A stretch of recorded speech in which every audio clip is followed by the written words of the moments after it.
Okay, so we've got the D flat, and on the C, we went to the fourth and the fifth. So on D flat, we go to the fourth. That would be here. This would be the fifth. You see that? You probably don't. It's probably too fresh here. So this is the third because we had 1, 2, we had 1, 2, 3 chords. So this is a third. And there's a half step there. So this is the fourth. And then we have a full step. This is a fifth. So we would play it this way.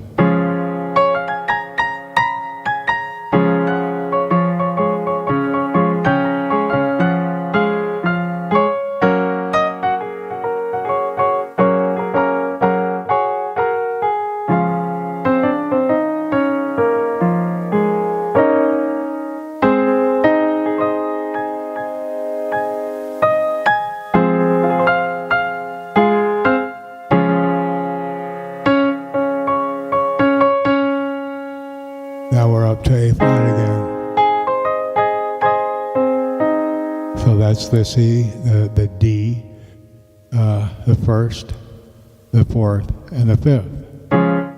Now, as you can tell, the C chord is the best thing to do like a blues, because look what you can do.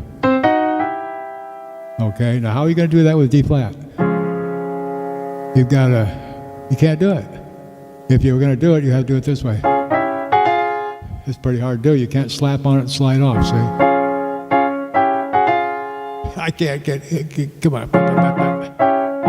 Okay, so, in other words, if you're going to be playing blues,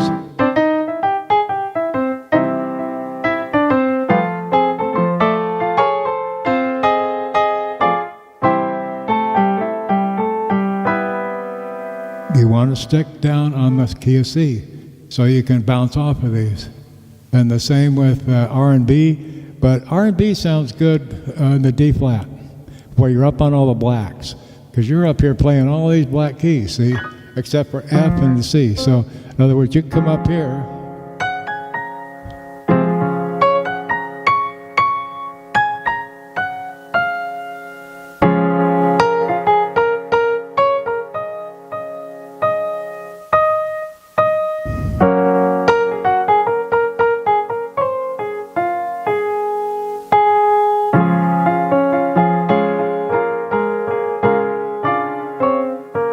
didn't sound very good, did it?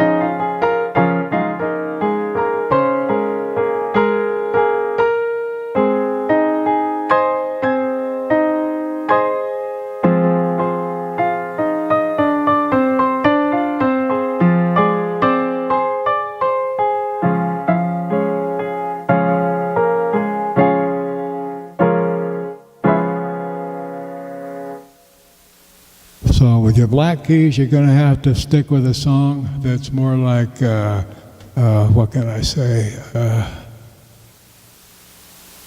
Up in the black keys, it's usually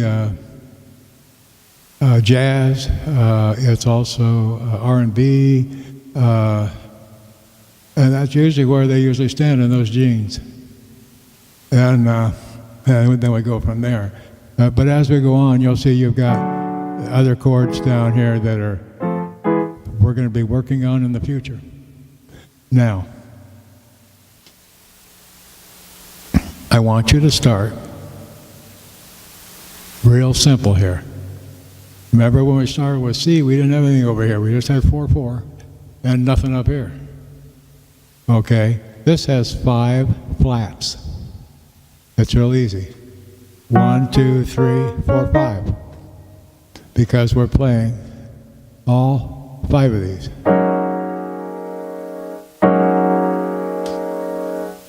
So you can almost take any part of this chord and do interesting things with it.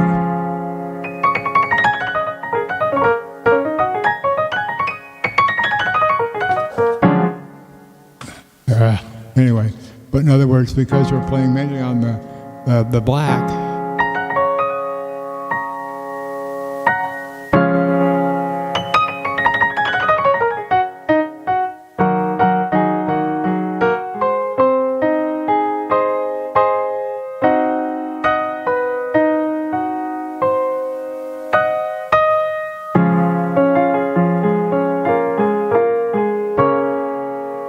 then you can play more of the R&B, but you're going to have an R&B beat. And I'm not going to get into that right now because you already started on keeping the C in some kind of a rhythm that you like, and so just keep that up. But we're going to start now with trying to write something. And the only big difference you're going to see here on writing is that before, if you had a B flat and it sounded good and you wanted to leave that in there as a score, and you had a B flat, you would identify it as a B flat by putting a little flat signature right next to it. In this situation, we've got 5 flats, and this is the flat signature for each one of those flats, and they're on the B line, the E open, the A open, the D closed, and the G closed line. Okay, so if you're writing something this way, where you've got a flat E, no matter where there's an E, anywhere written, it's going to have to be flatted because that's your key signature. Your key signature tells you what notes in the whole song are going to be flatted. So here you have B, E, A, D, and G. All those notes, if they're written in the score, they have to be flatted. And if they're not, you don't want them flatted, then you have to show them as a natural. So here we have a flat E, here we don't, because it's a natural, and here we have a flatted. Up here we have a natural G, then we have a flatted. So in other words, we've got an E flat, next one is a natural, E flat, and then we have a G natural, and then a G flat. So we have, okay, and that's what's written there. So go ahead and start writing in the key of D flat and just playing with it. And don't get as quick and fast and all that as you did on the C, because I think a C is going to be a lot easier for you because there's no black notes. So you're just going to have to take your time and experiment with it. So just have to experiment.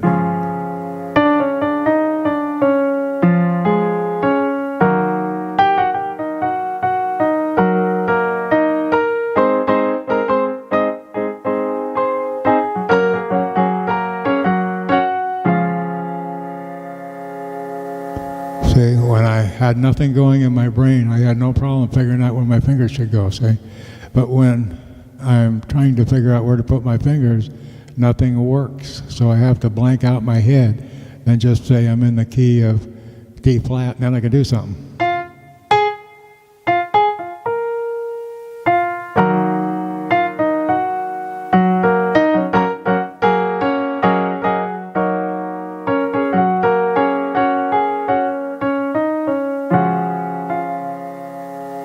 Anyway, so, and again, if you're having a problem with something, or if I've made a mistake that confuses you, most of my mistakes that I've made are as I start running a little low on oxygen, or my brain doesn't kick in quite as fast as it should. And so I've gotten real lazy in my older age, and I just sit because it takes no effort and I play something.